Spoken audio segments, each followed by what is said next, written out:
আসসালামু আলাইকুম রহমতুল্লাহ। আমরা এখন আছি হালুয়াঘাটের, এটাকে বলে বুত্তাপাড়া। দেখতে পারতেছেন ইন্ডিয়ান সীমান্ত। আমরা এখন ইন্ডিয়ার ভিতরেই আছি।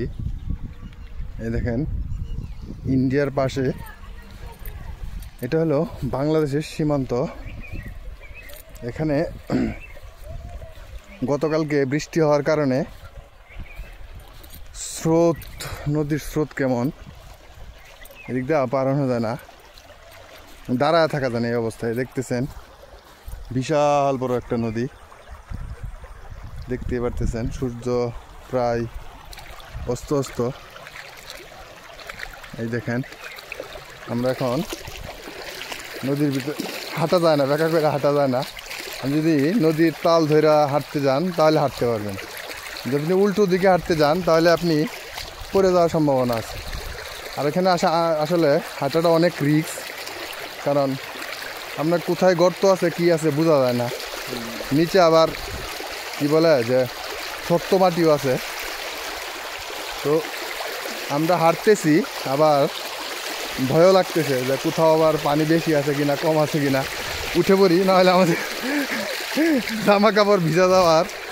এই দেখেন কি সুন্দর বালু। এখানে কি বলে দুর্গাপুরের যে বালু আছে তার চেয়ে অনেক ভালো বালু, কিন্তু দুঃখের বিষয় আপাতত এখান থেকে বালু উত্তোলন করতে দিতেছে না। এই ঘাটটা নাকি ডাকের ছিল, ডাক বন্ধ হয়ে গেছে, এখান থেকে বালু উত্তোলন করতে দিতেছে না। আমরা অবশ্য কিছু বালু উঠাইছিলাম, সেটা আপনাদেরকে দেখাই, দাঁড়ান দেখাচ্ছি। এই দেখেন ক্যামেরা ধর, ক্যামেরা ধর, দিকে ধর। এই দেখেন আপনারা দিকে দেখা যাক। এই দেখেন বালু কি পরিমাণ বালু, এই দেখেন দেখতে পাচ্ছেন কি পরিমাণ পাথর। এটা যদি আপনার একটু পানিটা ঝরে যায়, আমি আপনাদেরকে দেখাচ্ছি, দাঁড়ান।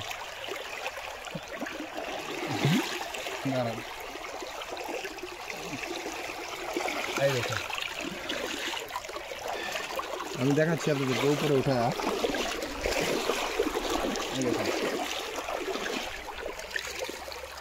এই দেখেন আমরা এই যে এখানে ধর, এই যে আমরা একটু আগে বালু উঠাইছিলাম, দেখেন কি পরিমাণ সুন্দর সুন্দর পাথর, কি পরিমাণ মোটা বালু। তো চেষ্টা করতেছি এখান থেকে বালু নেওয়ার জন্য, দেখা যাক বাকিটা আল্লাহ কী করে।